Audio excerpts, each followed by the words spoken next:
Hello, everyone. My name is Jenny. I'm giving you an update on how I'm doing on my HCG journey. And it's going to be brief today. It's Saturday. People are up and about and moving in the house, so I'm not going to spend time sitting here chatting. Nor do I feel like talking. I'm like slipping into a depression. All right, so I got on the scale today, 161.2. I went up 0.2. What did I eat yesterday? Must have cheated, right?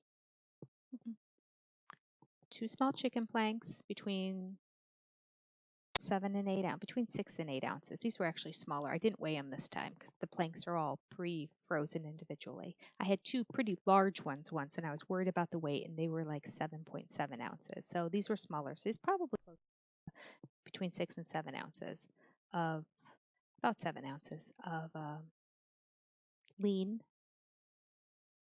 chicken breast, spices on it, and a plate full of vegetables, mostly broccoli. Didn't even do any butter spray this time, now that I think about it.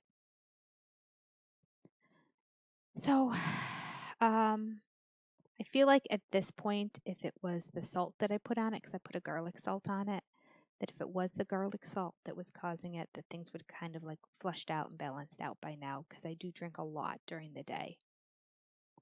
I think I need to go back and watch my own videos because I know that I went through a 6-day stall and then did really well afterwards. And it looks like we're well on our way to doing that again. It's so depressing. Why can't I just be normal and just continue to lose weight? I don't know. I did start back 2 nights ago. So I've had 1, 2, 3, 4 doses of HCG because I'm at the tail end of Tom.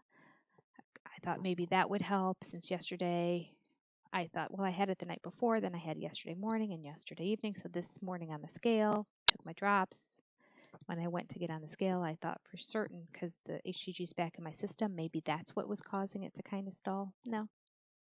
I went up. Didn't even stall. Up, up, up. I had a video where I said, don't worry about it if this happens to you. Stick with it. I went 6 days and then boom, it started happening. But I also altered what I wasn't eating great. I was having kind of a little higher fat. I was having bacon and some stuff. I haven't been doing that. So there's nothing to tweak. Like last time I just tweaked a little something and then it kind of kick-started everything. So I don't know. I don't really want to do the apple day. I don't find it to be beneficial really. I mean, it worked last time. I didn't really put all the weight loss back on afterwards, but geez, just eating apples all day just doesn't seem like the healthiest thing in the world, and I don't really enjoy it either. I just do not enjoy going in 24 hours without having any protein. So I stick with the plan because you always want to do something to tweak up and do something different. I thought we're back to our smooth move tea. It's my pot, my cup, as I've been sitting here teaching classes all morning. I just put 1 tea bag in the teapot and have been drinking that all morning. I'm going to go fill up the teapot with hot water and put a second tea bag in it now. Usually takes 2 days for that to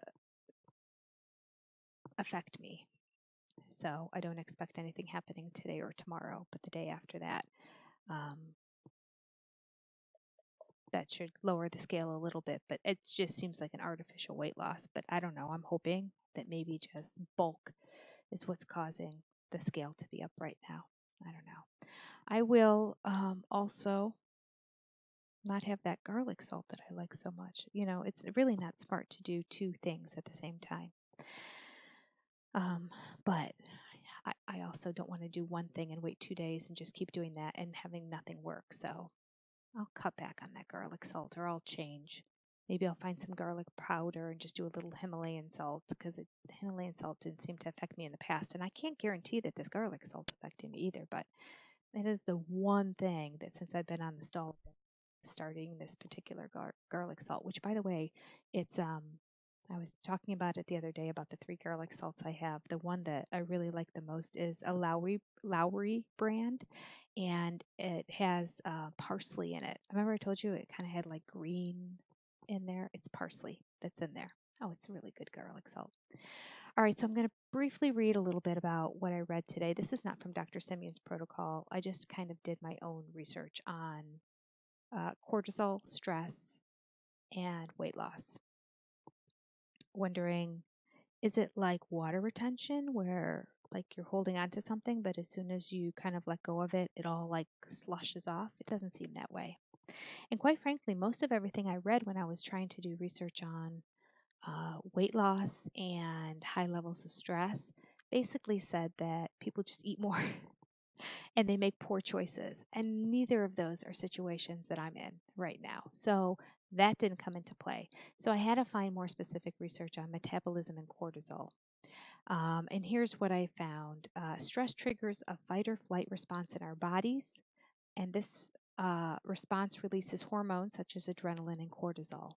Adrenaline prepares your body to take action and minimizes your desire to eat. Well, once the adrenaline effect wears off, cortisol, also known as the stress hormone, hangs around. Cortisol temporarily suppresses functions that are non essential, such as your digestive, immune, and reproductive responses. When you have more cortisol in your system, you may crave less healthy food options like snacks containing high sugar and fat content. Okay, um, that's neither here nor there. I'm sticking to the plan whether I'm craving it or not. It makes no difference. I understand that people crave it, then they satisfy that craving, and thus they gain weight. That's not happening here.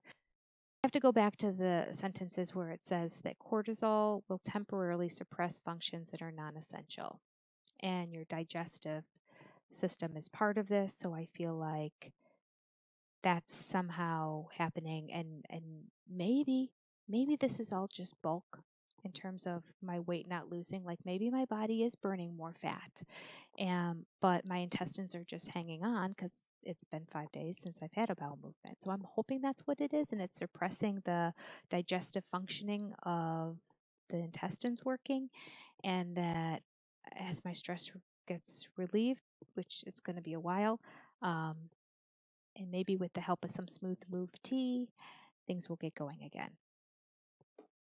I didn't get final responses on two kind of major issues that are happening with the hotel. And then it was Friday. So I'm not going to know until Monday. So that does not help my stress levels at all. There's nothing I can do about it. I'm trying to let go and let God, but you know what? That's just it's so much easier to say than to do. And I feel like I'm handling it pretty well, but I know deep down inside it's going because my sleep is not good at night. I'll read one little other area here. They talk about stress induced eating habits. That's not a situation here at all. A 2015 study conducted by researchers at The Ohio State University, OHIO, found that stress was linked to a slower metabolism in women.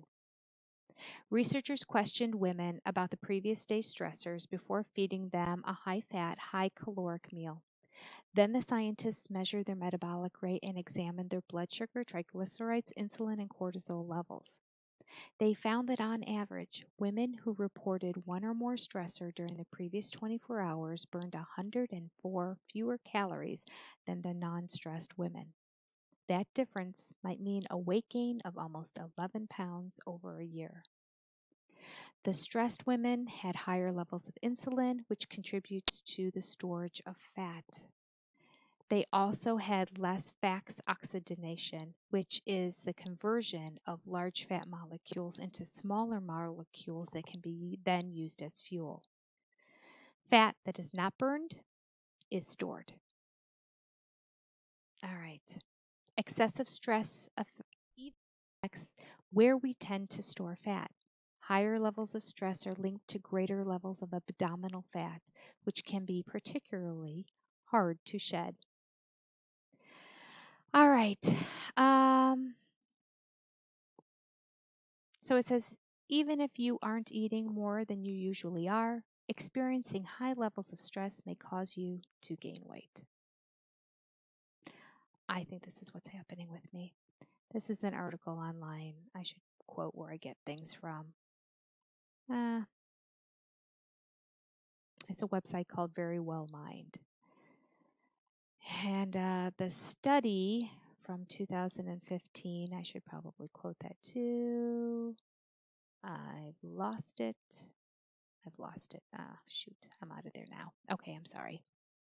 Anyway, I like to cite things so people can kind of look up and do their own research as well. So there we are.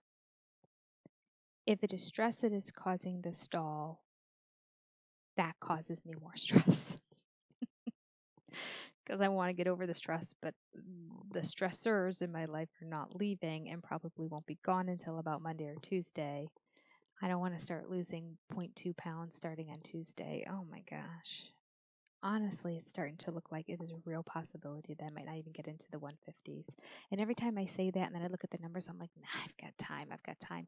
The last time I was 161 was like a week ago. So here we go, like a whole week of I'm in the same spot. Went up 0.2 today. Eating so well. Getting on the treadmill for an hour every day. It's not right.